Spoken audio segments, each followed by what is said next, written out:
Welcome, my friends and enemies. Glad you are here. I got part two to the prior video of War of the Rohirrim, cringe spoilers, whatever you want to call it. It kind of tells you about the state we are in when it comes to quality Tolkien stuff, when it should be coming from an actual quality perspective, considering who's involved.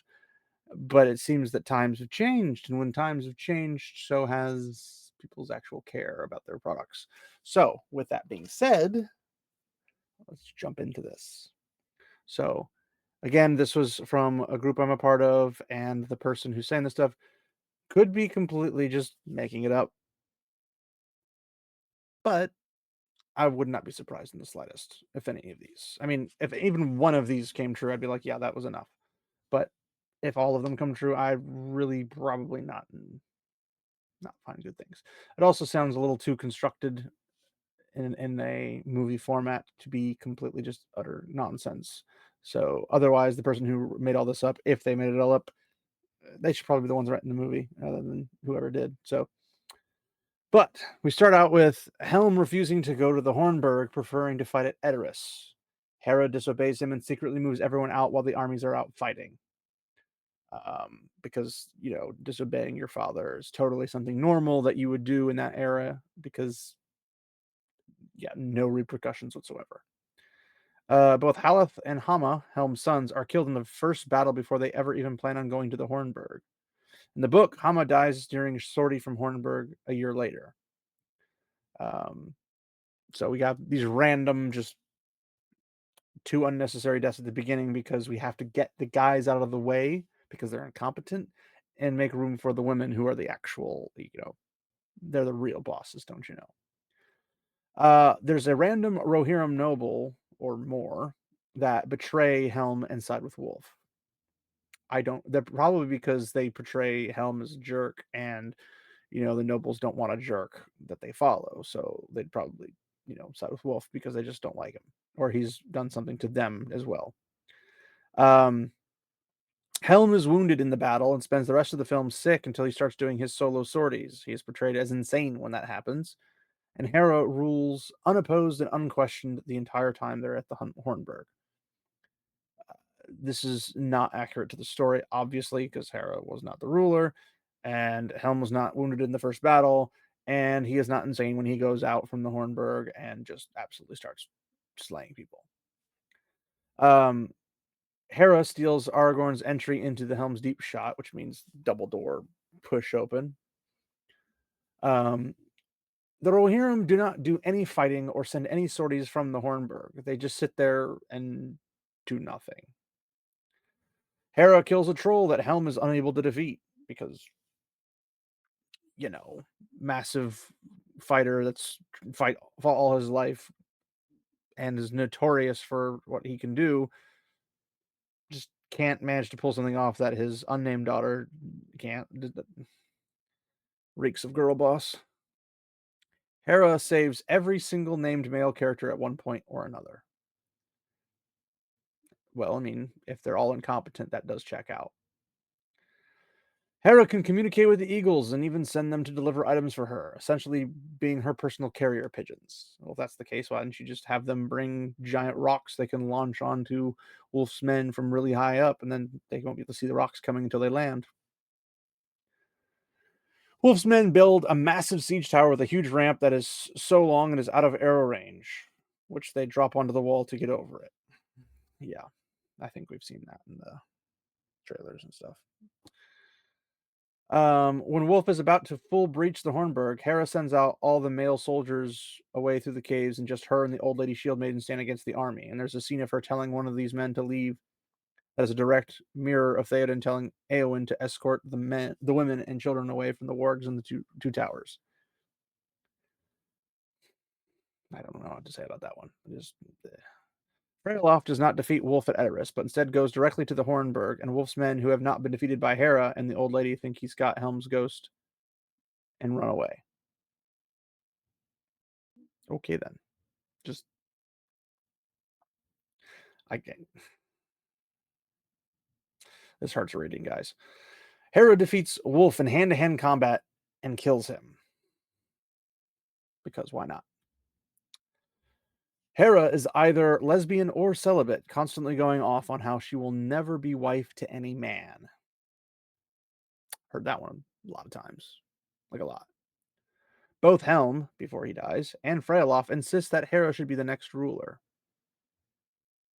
Yeah, checks out when you need somebody to prop up an unknown character. You gotta have all the people who are known go in and be like, yeah, you should be the ruler. You're the real heir. You're the real person who should be able to pull all this off. And then at the end, Hera and her old shield maiden friend leave Rohan to go work for Gandalf. Like, that one sounds super far-fetched, and I'm not even joking, especially if Hera is supposed to be the one to rule everything, which probably means she hands it off to Freyalof or something so that he can continue ruling because she's done with the patriarchy in Rohan or some nonsense. And her old shield maiden friend will go to work for Gandalf because Gandalf needs them for something at this random point in time in history. Like, there's so much going on all over the place. I I wish I was making all this up. So, uh, I'm not sure what exactly they think is going to be the reaction to this, but this is it's hard to tell if this is worse than Rings of Power or if it's very, very close because Rings of Power is an absolute abomination. Like, there's no doubt about that. That being said, this is taking an actual established story, not a very long one, mind you, but with an actual history that we have a general idea of what happens, and then completely bastardizing it like they bastardized Rings of Power, and then turning it into this random I don't even know what to really call it, like an offshoot story fanfic, maybe? But this one at least has roots in reality to some extent, and then there's, like, a whole bunch of nonsense add into it, like, they're trying to hold to the progression of the story, like, you know, Freka comes in with Wolf, although Wolf didn't come in, but Freka comes in, talks to Helm, Helm gets insulted by Freka, and then insults Freka, that they go outside, Helm punches him once, he dies, and then Wolf retaliates and everything like that, and then Helm has to flee to the Hornburg, Helm's Deep, and I think it's trying to follow that line of thought process, but it doesn't completely fully adhere to it, and I think that's probably its biggest problem.